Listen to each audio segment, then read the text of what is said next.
Greetings to everyone present. My name is Ankit Malhotra. I am the co-founder and president of the Jindal Society of International Law.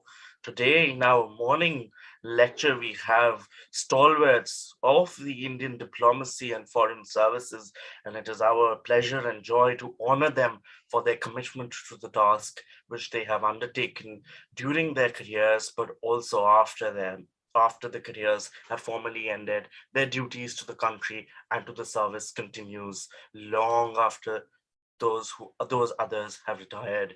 But before I introduce our speakers on the topic, I would like to speak a few words about the Jindal Society of International Law, which is a student-led initiative formed under the aegis of the Center for UN Studies under the guidance of Professor Dr.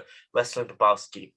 The society has an initiative to provide a platform to young international law and diplomacy enthusiasts. The inaugural address of the society was given on the 18th day of November in 2020 by the Herbert and Rose Rubin Professor of International Law, Jose Enrique Alvarez of New York University, along with the Vice Chancellor of our university, Professor Dr. C. Rajkumar, and a dear friend and also a member of the Indian Foreign Services, Professor Dr. Mohan Kumar. The purpose of this society is to increase student interaction with the subject matter of international law.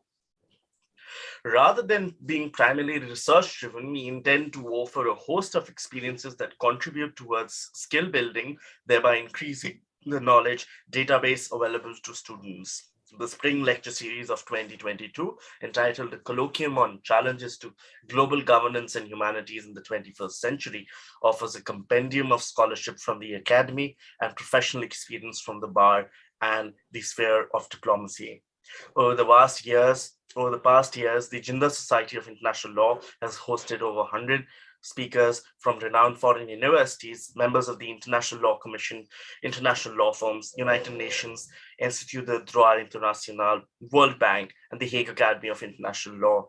Through our previous series, we endeavored to study the different contours of international law through the speakers who address different areas of their expertise based on years of research and practice. Given the vast ecosystem and engagement of international law in it, the society aimed to study the fragmentation and fertilization of various disciplines in the ecosystem of public and private international law and the overlapping discussions of diplomacy, which have transformed the thinking of the modern state.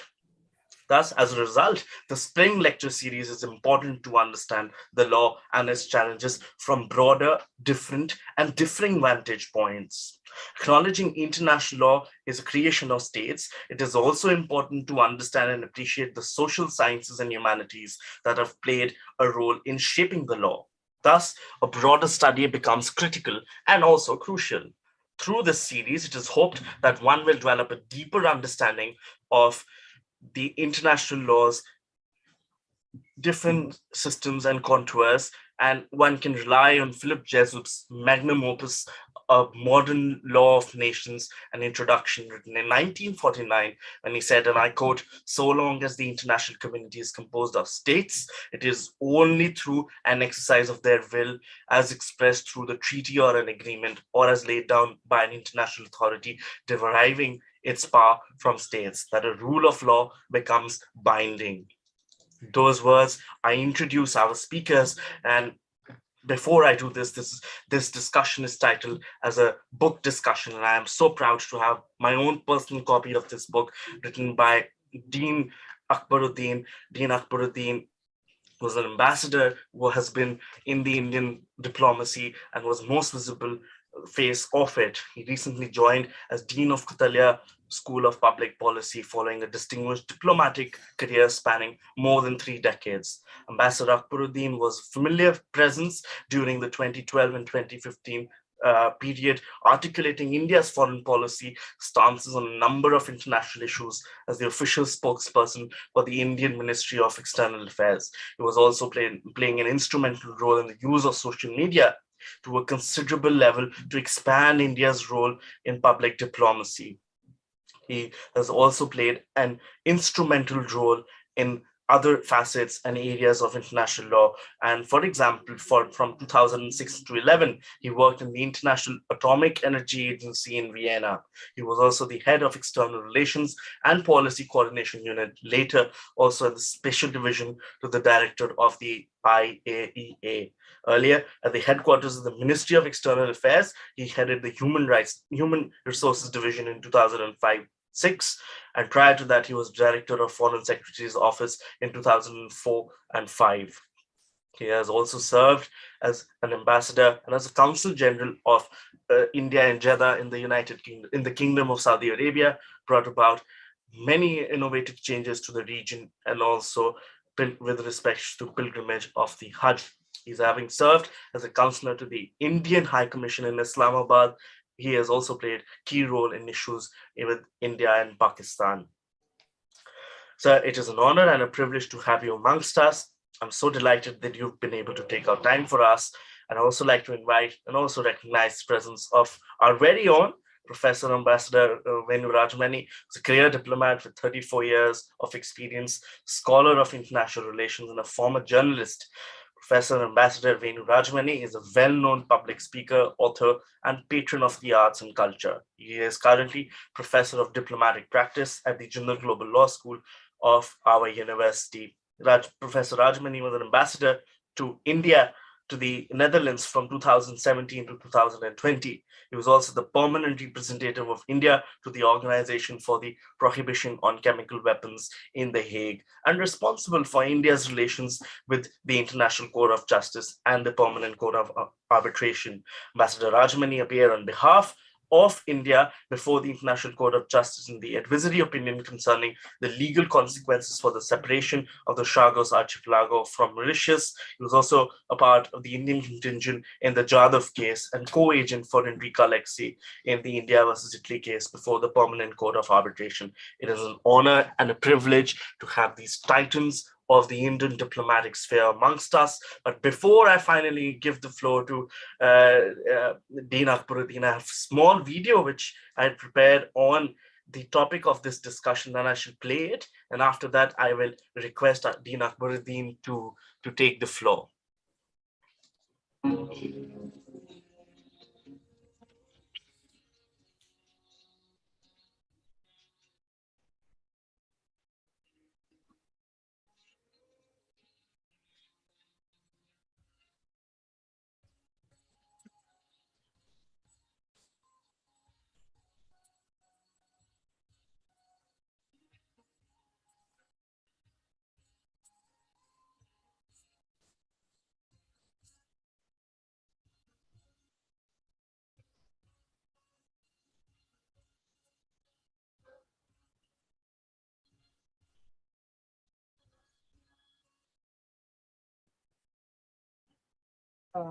Justice Dalvi Bhandari, sir, congratulations to you, and thank you for making time for me on. Congratulations, sir. So my first question to you, yes, sir. My first question to you is: did you ever feel in the process when everyone was fighting for this one issue that this will be possible and Britain will have to exist, keeping in mind the overwhelming support your candidature received?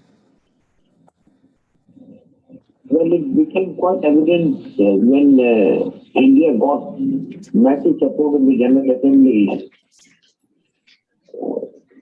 because in a democratic process, will of the people has to be respected. So that is the outcome, and it has happened because of India's position is emerging as a very important nation in the world. India is very highly respected, and because of the efforts of the government, they have put in extraordinary efforts to ensure the seat at the ICJ. Mr. Bhandari, did you? Yes, please go on, sir. Please. Yes, please. What is the next question? No, I wanted to ask you, this was also about rise of India. You were the face of that struggle. Isn't it the time that the reforms take place? No. Reforms takes place in bodies like United Nations, which have become archaic. I think it's quite imperative that scenario, the reforms are imperative. Yes, you're saying the reforms are imperative. So did you expect that the UK would use an archaic tool, one they in fact threatened to use, so that they could balance the vote in the process, sir? Actually, this was not designed by anyone. It happened like that out of the 6 candidates, 4 were selected in the first round, and 2 out of 2, 1 was selected later on. But it happened as a coincidence. You're saying that it happened as a coincidence. You know, sir, I was speaking to Mr. Akbaruddin before we got the opportunity to talk to you. He said that there was a global campaign launched by the Indian government for your candidature. Each and every embassy was activated for it, sir. Your comments? Oh, yes. I mean, unless there was such a dedicated effort by the government of India, it would not have been possible. Because in this election, the canvassing is done by the government, and the government has done a superb job in that direction under the leadership of External Affairs Minister Srimati Sushma Swaraj.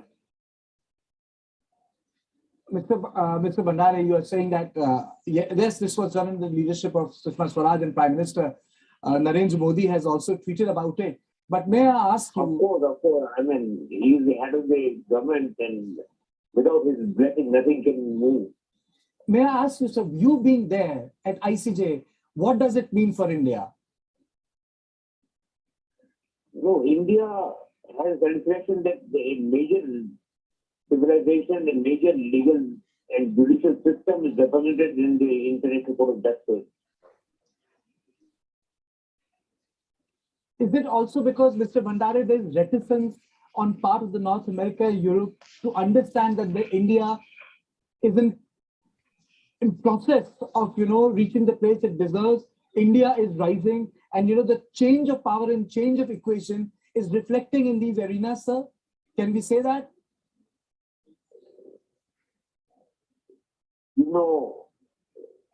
I mean, it is now the world, it's known by the world that India is an emerging nation and is very important in the world scenario.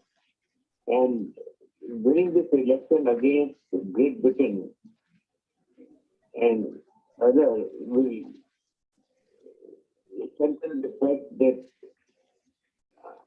even the developed nation will think twice before getting into election with a country like India. India has demonstrated that it can, by concerted effort, achieve almost anything. Mr. Bhandari, before I let go of that,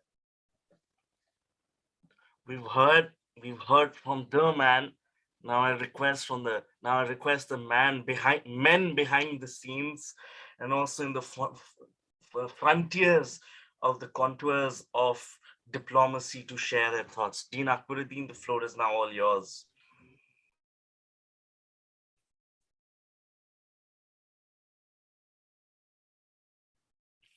Me? Yes, now we can. Right.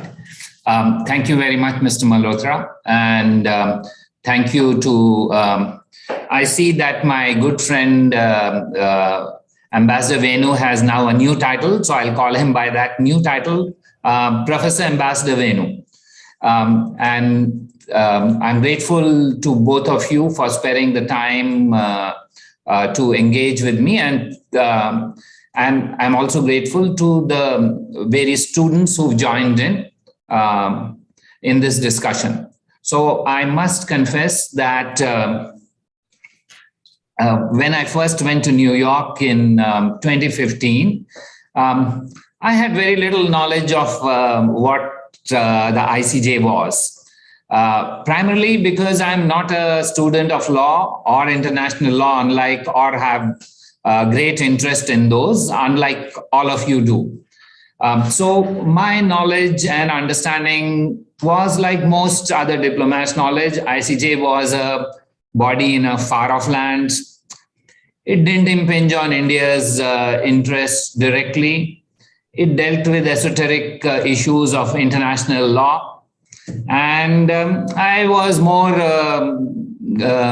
traditional diplomat, used to dealing with issues of bread and butter related to international politics. So ICJ was to me a institution which was nowhere on the radar.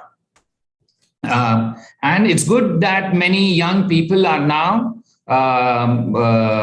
learning in universities and understanding about global institutions, international law, what it can bring to the table and what it stands for. I didn't have that benefit. So you already are better prepared for the world of the future than I was even when I went as ambassador. So that's my first submission to you, that institutions which are available should be given their proper, all of us need to understand them well, because you never know when they suddenly become of greater importance than you thought they were. And it's always good to invest in institutions for long-term returns. And legal institutions especially. And it's good that students like you are gaining more interest in international law, because as India's interest grows, as our engagement with the world enhances, we will need in many, many ways to engage with the globe, and international law will increasingly become a staple of our lives in a much more granular manner than it has been now. So when so as a diplomat, I went to New York. This was not an issue. International law was something that the lawyers will handle. Diplomats need not bother about it, etc., etc. That was my first understanding of the ICJ. There were no courses there taught about the ICJ, unlike some of you are taking now. So I didn't have that benefit. So it was for me a learning curve starting to the end. So of course, it's not rocket science, so we learn on the job. But many of you are better placed because you have learned ahead of what you will confront in life further. Now, about the book itself, frankly, I wrote it purely as a desire to place on record what happened. Because as a society, we Indians are an oral tradition. We explain everything by word of mouth. We pass on knowledge from one generation to other orally. And that's a historical issue. We can, of course, debate on it, but leaving that aside, my intention was to put out a story which of enormous effort, which would otherwise get lost. So it's a story not about individuals, but it's a story of about how teams work, how the Ministry of External Affairs work, how international relations is as much about politics as it is about anything else. Ordinarily, the ICJ should not be about electoral politics, but those who designed it worked it out that this is how it should be. And those who designed it also worked out that they should gain most from it. So there are design flaws in the way the court is constituted, and those design flaws are with clear intention. And that's what we need to remember, that if you're not at the table when things are designed, then you're on the menu. Because for the rest of the time, you will only be trying to claw back what you think is a normal right. But it's too late by then. And it's a good learning lesson for all of us. It took us 70 years, not us, but everybody in the world, 70 years to change a small anomaly of sorts or find a way out of a maze that the permanent members had created to their advantage. And even then, I think it's like a one-off situation. It's perhaps unlikely to happen again because India is a sui generis country. There are none like us with those capabilities and that potential and willing to put that effort and challenge the status quo. There are not many. So it's a one-off effort. And should not be the basis that, oh, it's going to happen all the time. So that's why I wrote that story of what it reflects. It reflects, of course, the hard work, diligence, etc., but it also reflects that the world was changing. And all of you see today or yesterday, the world is changing much faster than all of us thought. Those of us in New York who were engaged in diplomatic activities were seeing that things were not what they were. There is an upper crust, but subterranean things were changing very dramatically. And again, India's victory there was also a reflection of that change in a manner of speaking. So that's the second intention behind writing the book, that good stories need to be told, and we also need to start thinking that the world of tomorrow is going to be very different from the world of yesterday or today. So we need to start thinking also of what is it that we want to contribute to the world of tomorrow. And that's my second part of the book, second rationale to write the book. The book itself is like, I must say, I just used the notes that I had prepared. So it's anecdotal in nature. It reads, some people think it reads like more like a novel rather than an international relations book, but I'm quite comfortable with that because international relations cannot be a niche area. Sure, 50 to 70 years ago, it was a niche area, but today, there is very few areas where international relations doesn't impinge on. And so if there are ways of popularizing international relations through using metaphors which most people can understand, perhaps that's the way to popularize it rather than only focus on a niche audience. Diplomats generally, and UN diplomats more so, work in a bubble. We use lingo. We talk to each other, explain to each other using terms which outside world doesn't understand. But it's important for the outside world to understand this because what they do sometimes impact on the outside world too. And that was my third thing of writing that book in a simple manner, anecdotally. Some, as you said, reads like a novel rather than as a substantive approach to a serious international foreign policy issue. But then foreign policy needs to be, in a way, brought to the people because look at what is happening right now in terms of how the US is articulating views on issues which we thought only were covered in restricted meetings. Today, on Ukraine, on developments in Europe, information which was previously confined perhaps to presidential briefings by the CIA is being made available to everybody. So in a world where public will play a greater role, it's important to communicate in a way that they understand. And that's why I wrote that book, purely based on anecdotes, not bringing in big philosophical issues, etc. Um, Again, I don't want to get into the anecdotes of the book. If any of you want, I will respond to questions on it. But just to say that diplomacy is not only, like most people think, about protocol and alcohol.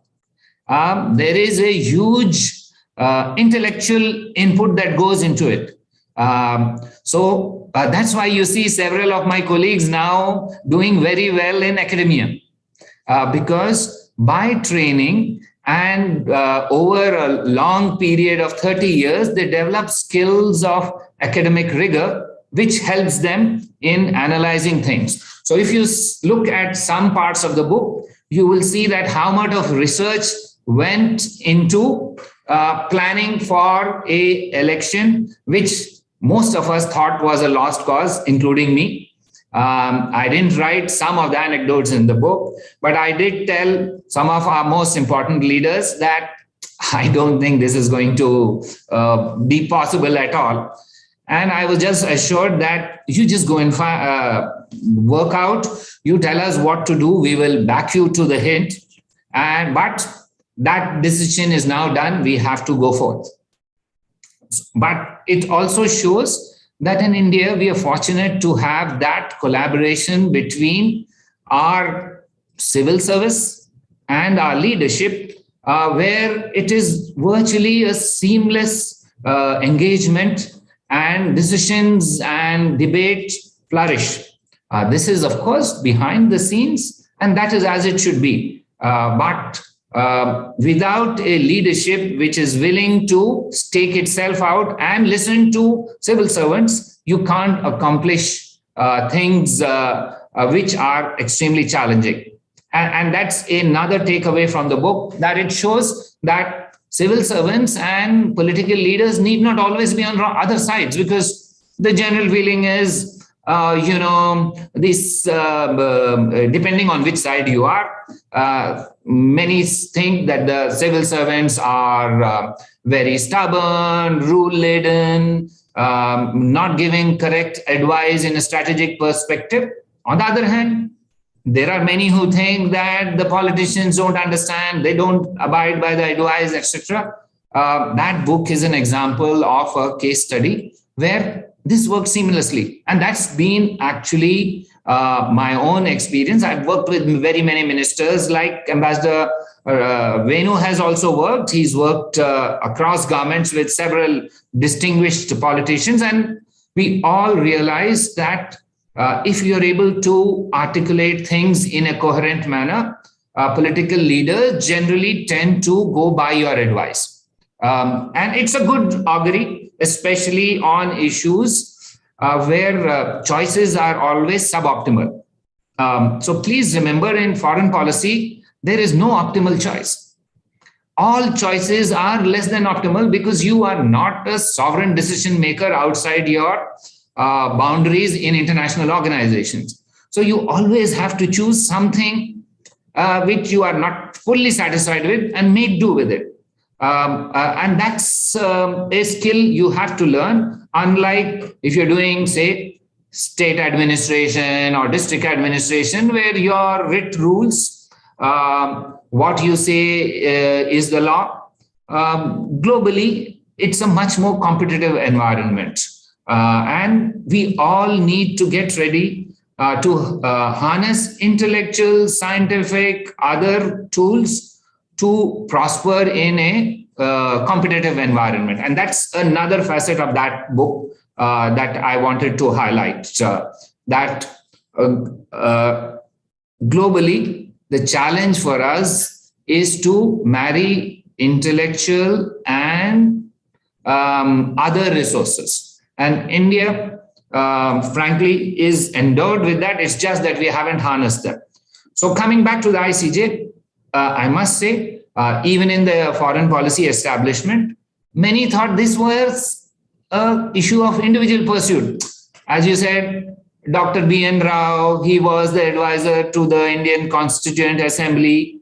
He became the first first Indian judge to the ICJ. He had a personal interest. So he became the ambassador after finishing his stints with the Constituent Assembly, and then he became the judge to the ICJ. Dr. Nagendra Singh, he was a civil servant. He was actually the election commissioner in India, and he contested once, like did Dr. B.N. Rao. Dr. B.N. Rao contested once, lost, then contested again, won. Dr. Nagendra Singh contested once, lost, pursued it again primarily instigated by individual interest. It was not that the government was very keen on having Dr. Nagendra Singh there or Dr. B.N. Rao there, etc. It was just individual interest, and the government did support them. So even Dr. Nagendra Singh, after losing once, contested one and then again contested, and he died in harness, longest serving Indian on the ICJ. When we had a option of the remainder of the term, the then Chief Justice decided that he wants to be on the ICJ. Justice Pathak. So he was on the ICJ again, largely to fill up a vacancy for the remaining 2 years of the term. This was a choice. The Chief Justice of India wanting to be there, it was done. Next, when we, interestingly, when Judge Bhandari contested for the first time, there were many in the international law environment in India who wanted to get onto the ICJ. And they were trying, and when the actual election happened in 2008, we decided for tactical reasons that we may not win it. So we said, let's work out a deal with one of the judges who was seeking re-election, and that he would, after a few years, resign, and then India would put up its candidate. And so those who were in that environment, who were academics or practitioners of international law, they faded away because they couldn't get their chance. And 3 years down the line, the ICJ nominee from India was a judge. Now, all of you need to understand that while the candidate is canvassed by the government, but there is a rather quaint way of selecting the candidate. And that is the National Law Group of the Permanent Court of Arbitration, etc. Professor Venu perhaps is more familiar with that body, but it's interestingly, the idea is it should not only be a choice of the government. It should be a more broad-based choice. So the history of this selection process by the National Law Group is very interesting. It goes back to more than 70 years. And that is that you have a nominee of the government, you have a nominee of the judiciary, and you have some distinguished jurists. And increasingly, you're seeing that the way it is weighted, it's coming in favor of a judge rather than of a practitioner of international relations, whether an international relations lawyer or a professor or academic. In other institutions, you will find that, for example, the UK. I understand that until the UK lost for 70 years, there used to be a professor from Cambridge who would make his way and would be nominated through whatever other processes and then become the judge on the ICJ. And unfortunately, the last time it happened was in 2017. So Cambridge is not there now on the ICJ. So there is a very strong linkage between academia and the court. Whereas in our system, we have moving away from that linkage of sorts, because rather Binod Pal actually contested, but he lost the elections twice. The only person, because we generally have a tradition of losing one time and then winning again. Rather Binod Pal, maybe one of the best jurists we ever had, couldn't make it despite 2 attempts. And since then, pure lawyers have moved on, and these are more judges or civil servants, etc. And now it's increasingly become judges. The last 2 times has always been judge. It shows a difference in our approach to international law. compared to what other people are doing. And that's a issue that you could look at. I will just close by saying that the book and the whole effort to the ICJ shows that in all international organizations, and this is what I learned from one of my former bosses. I used to work with Dr. Mohammad Al-Baradai, who was the Director General of the IAEA, the International Atomic Energy Agency, for 5 years. And he mentioned this to me. He said, at a fundamental level, everything is about politics. And I said, are you saying this as the Director General of the Atomic Energy Agency, which is supposed to be a premier scientific atomic energy? He said, yes. It's always politics trumps everything else in international relations. And I'd like to submit to all of you, keep that in mind as you read this book, or as you go up and look at international issues, international organizations, international law. Don't forget the primary role of politics and diplomacy. And I leave you with that thought. Thank you very much for giving me the time to engage with you. Thank you so much, sir. It was quite a insightful elocution on realpolitik as I was taught during my bachelor studies. I'd just like to offer one small reflection, which Vivek drew, former diplomat, just like yourself, writes on the book. He says, and I quote, "India versus the United Kingdom grips a reader as would a classic of the fictional thriller genre. And Akbaruddin covers the historic elections, phases, rules, nuances, surprises brilliantly," end quote. So we're so honored and we're so delighted to hear your thoughts. I now invite Professor Ambassador Rajamani to share his insights about this. And I'd be extremely interested if he can also mold this slightly with respect to India's declarations to the ICJ. I know this is something which he has a fond interest, or I'm so grateful to him for introducing this to me as well. I'd also request him to slightly discuss this national law group, because this is not something which is as apparent as diplomacy would be, or a permanent or India's permanent mission in the UK. This lurks in the shadows. It's not as apparent as it would be. The author of the book discusses it in the book, names the figures involved in this as well, but I'd be more interested to know of how this works, where this exists, where they meet as well, because those will give us a deeper insight to this. Professor, the floor is yours.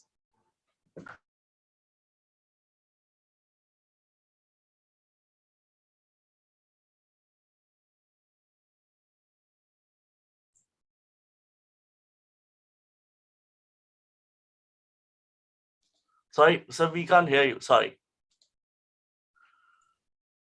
Yes. Now. Thank you, Ankit.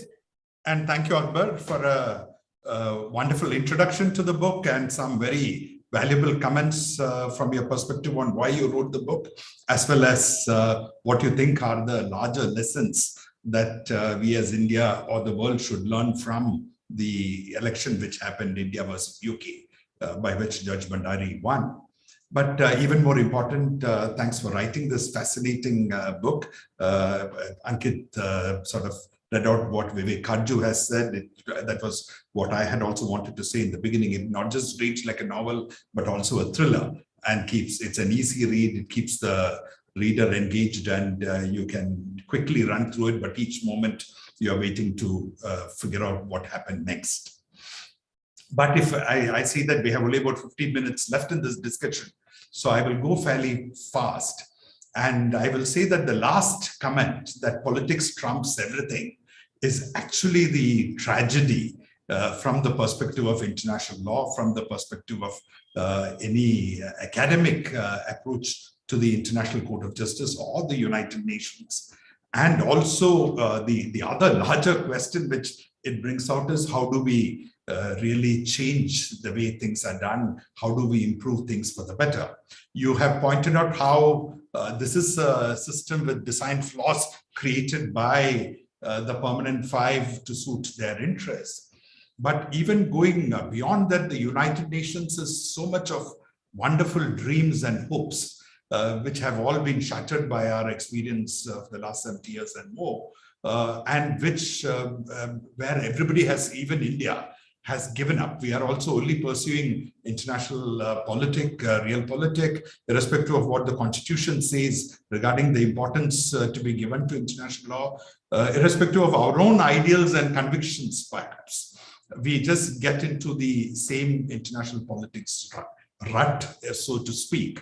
And in a way, India has not played the role of a change agent that it could be, and that, according to a lot of scholars, in fact, many Indian scholars of international law have argued that we should have a sort of a post-colonial perspective on international law, and we should be able to shift away from Western notions of what international law is. That has not really happened.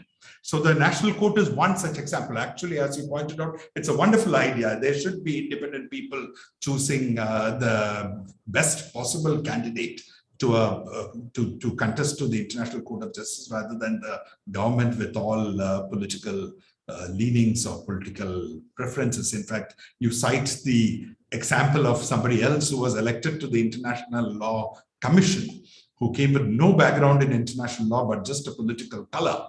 But then the Indian diplomatic machinery is so powerful, so efficient. Whoever you put there in his credentials, while just Judge Bhandari's credentials helped a lot. Even if it's a man with no credentials, given a fair chance, our diplomatic machine is good enough and strong enough to assure a victory. So that is number one. How do we really change the world for the better? How do we change the way countries, particularly India, approach international law? Second, the question of importance of the ICJ. As you started off saying, Hague was seen as a backwater, ICJ was seen as an institution of no relevance to us until the Jadhav case happened. This whole election happened because the Jadhav case happened first, and it is that nexus which led to the elections. So that is also very troubling, because ultimately what prompted, I think two things happened simultaneously, which has suddenly made ICJ loom large on the Indian mind. One was the election of Judge Bhandari, which you have described beautifully in your book, but subsequently the victory in the Jadhav case. Combined together, suddenly everybody realizes ICJ is important. But that should not be the reasons alone. We should be able to look at ICJ judgments, the principles which are being propounded, even the principles in Jadhav case, which the court has upheld to our satisfaction. And we should be learning from that in domestic courts. Or there should be great innovations of Indian judiciary, like public interest litigation, which we must be taking into international law through the ICJ, through the UN and other mechanisms. So that is not happening adequately enough, sadly. And that also, so the whole importance of the ICJ and why ICJ is important is a crucial question. And there you come to the third issue, which is, okay, why were we so keen that we should have our judge when the Jadhav case comes to trial? So the intention was very clearly that Judge Bhandari will not be a judge, or the Indian judge will lobby for an Indian position rather than be an independent judge. And this is directly linked to also the whole idea of ad hoc judges. You see, it comes both ways. One, when you have the right to have an ad hoc judge, why were you so keen to have an Indian judge on the bench? And two, even the idea of ad hoc judges are very archaic. If you are truly electing independent judges, why should each country has their counsel coming and arguing the case as in a domestic court? Why should each country add a judge so that there is informal lobbying amongst the judges on top of what counsels argue? So that is a worrying thing. And then you also spoke about the candidates. You were talking about the shift to, in India, it has been civil servant, and now it has been predominantly judges. You know, because of this experience, even I, before I started looking at the ICJ closely, thought that the bulk of the people would be judges on the bench. But if you look at the history, the bulk of the people coming from different countries are diplomats. There are, like Judge Nawaf Salam himself, who was a PR in New York for very long, like B.N. Rao, who was also PR for long. The large majority are people who have probably originated as heads of the Legal and Treaties Division. They have worked in The Hague as ambassadors. They have worked, some have worked in New York as permanent representatives, and then gone on to become candidates of their countries to the bench. So this again is a troubling question. So who is the ideal judge in the ICJ? It may not be a domestic Supreme Court judge straightaway transformed, but still, is it good to have so many diplomats who have exactly engaged in the kind of battles that you waged, which is the most competitive elements of countries comes out when there is an election and when there is a fight amongst countries. So when you have been ruthlessly sort of advancing your country's interests, suddenly you're asked to turn a new leaf and become a judge in the bench and make decisions on various matters which are supposed to be independent.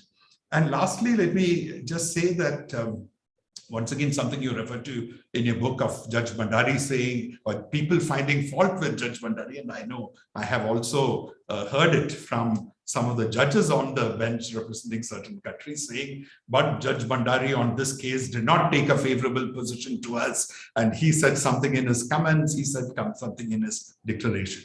You know, when I teach the ICJ and I talk to the students, actually the dissenting judgments are the most interesting part. I tell them, leave the majority judgment aside, that is easy. But look at how people dissented.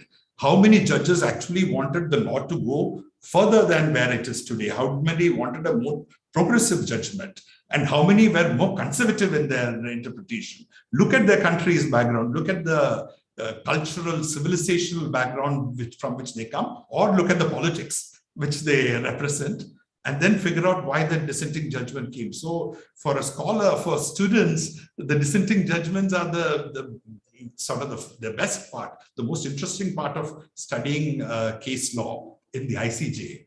But when it comes to an election, and many of these judges say what they want, then they go and contest elections. It's only natural that countries who have to vote say, but on this issue, you took a stand against me, you did not support my country. And that also encourages people like you and me, you in New York, me when I was ambassador in The Hague, whenever a case comes up, to go and try and informally lobby with the judges.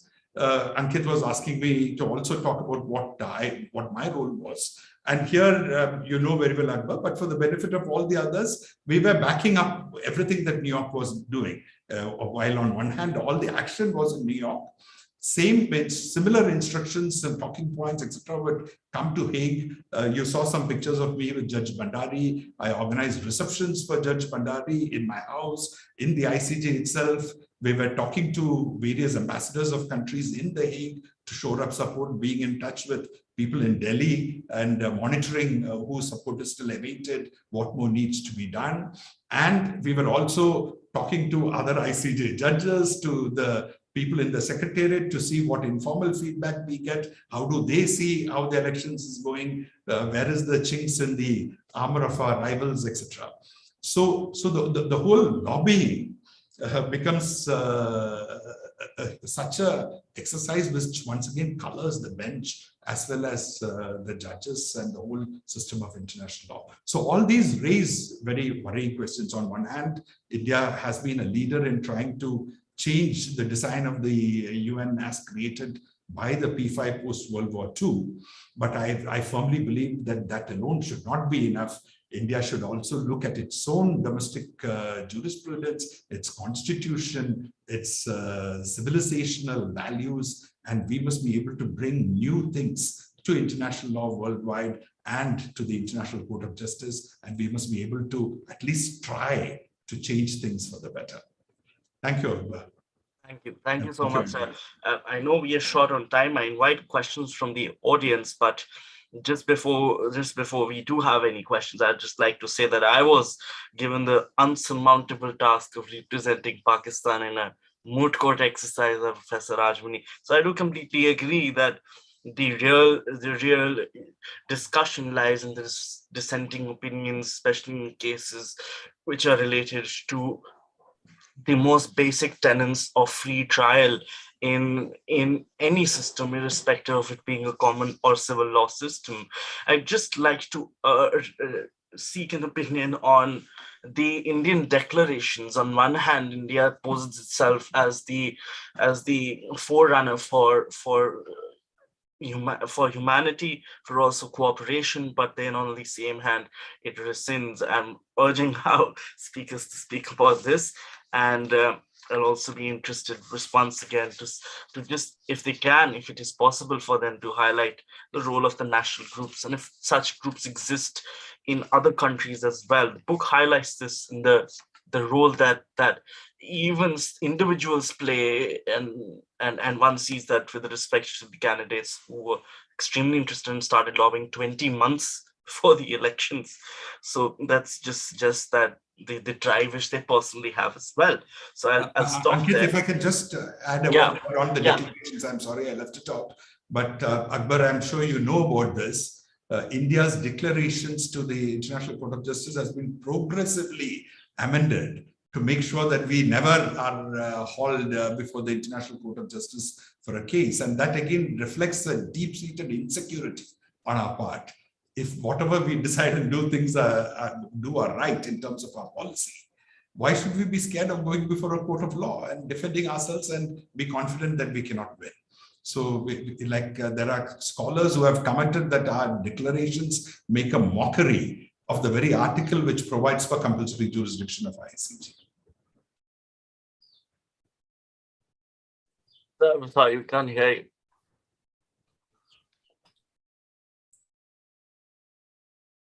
If I can just quickly reply to some of the issues that Ambassador Venu has raised. It's true that the ICJ, like other international bodies, have what I said were systemic design flaws, and therefore is designed like that. So just to respond to Ambassador Venu's suggestion that why are we confined to, or we need to broad base our reform efforts. And that's a valid point. However, the way all international organizations are structured now,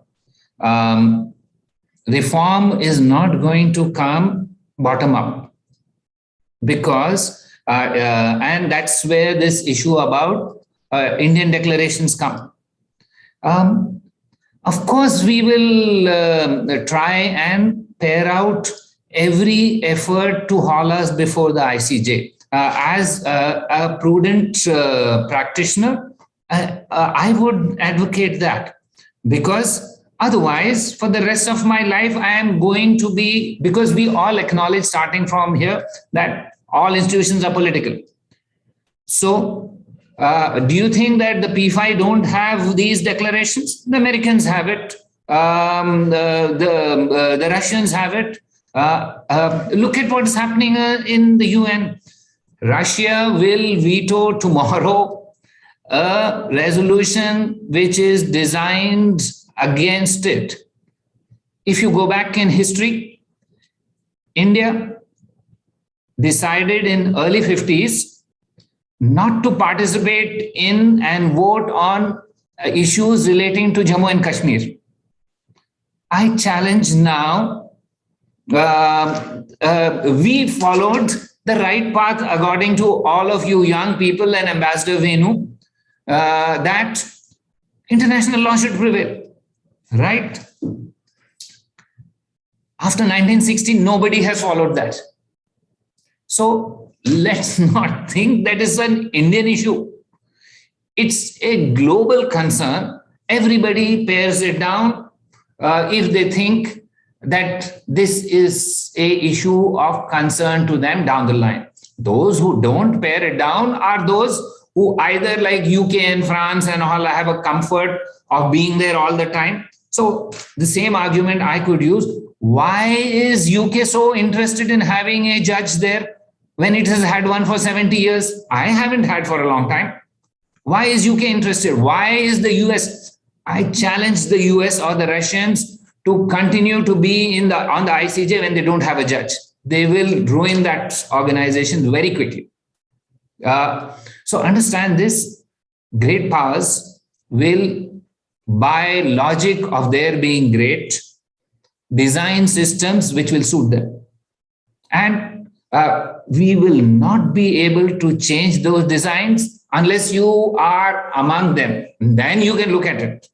So my arguments would be just that that's our pathway to change.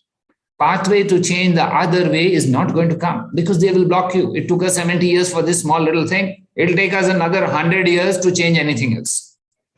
So please, it's a logical approach that you use this pathway. And then when you are in a position to bring about change, bring about. Presently, you're not in a position to bring about change. And that's my rather convoluted answer to why declarations are being tightened up, why we are much more restrictive than others are.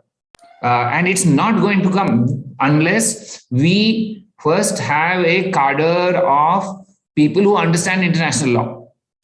Initially, Indians were considered very good in international law at the inception in the 40s, 50s, 60s. Over the years, frankly, even if you look at our own systems, international law was not a big issue.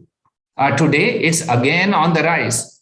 So unless we first have a base, we can't come in with thoughtful ideas, etc. and all. So let's build the base domestically. Let's push internationally for change through that pathway. If we get that pathway done, the others will fall in very quickly. Thank you. Just very quickly, there's a question in the chat box. I'm going to try to weave it into what you just said. Rather than domestically, why don't we look at it regionally, in the sense that why don't we look at international law regionally in terms of South Asian cooperation and work from it from that perspective? Surely the ASEAN, surely BRICS, perhaps not, but such institutions or such groupings can be useful in energizing international law for India and also for those states who abide by law, because smaller states like Singapore and those in the region in Philippines as well, to some extent, rely on international law heavily for sovereignty and, dare I say, economics and trade as well.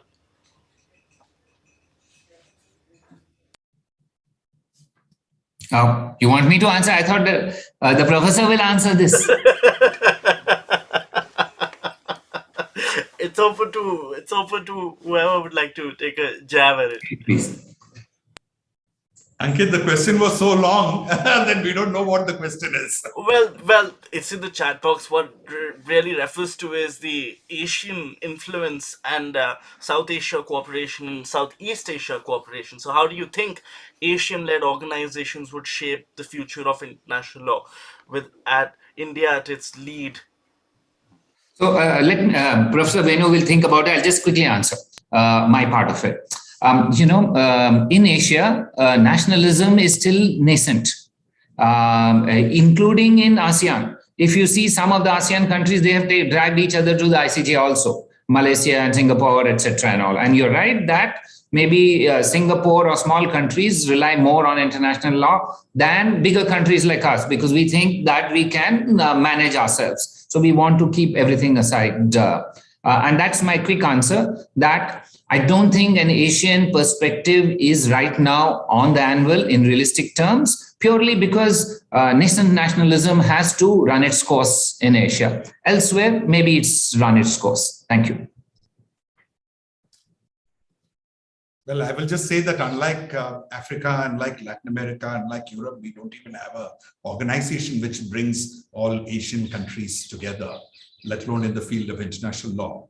There is another very admirable experiment called the Afro-Asian Legal Consultative Committee, which was meant to bring African and Asian countries together and have them do joint work on international law. But that, again, like many other things, is a sadly neglected organization with very little worthwhile stuff coming in.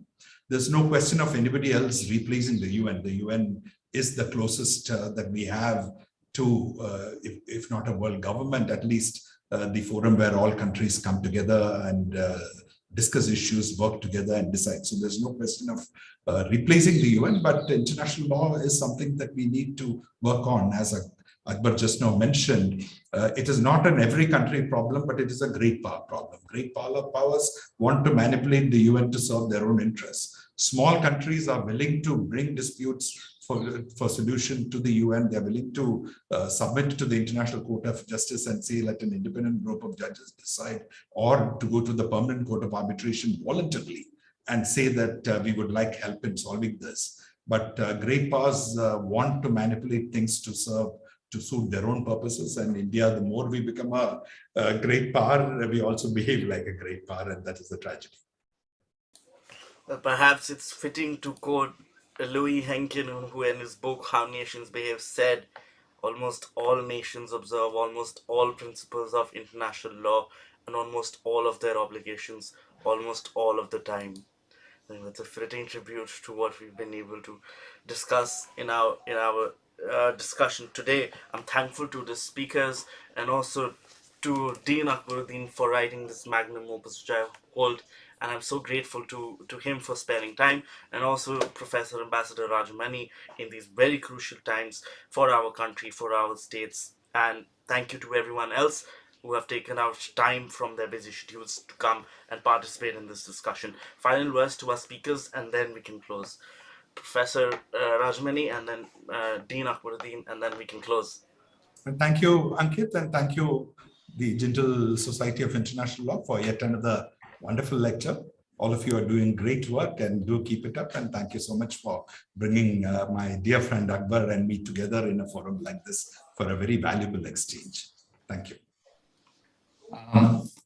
Just to join in and thank all of you for the effort. Nice. I haven't met Ambassador Venu for long. This virtual engagement has enabled us to re-engage. And thank you, Ankit. And I hope young people like you and others who are participating in this forum also engage with the ICJ more actively through fellowships or other things. Hope to see you one day. Some of you move into those areas where India is extremely underrepresented. So all the best to you. There is hope. Don't bother about the constraints that people like us have faced in our initial approaches. You are better equipped. So all the best to all of you and to your society. We will rely on you for your unending and infinite support and encouragement and cooperation. Thank you so much to everyone, and good afternoon. Thank you very much. Bye.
Hello.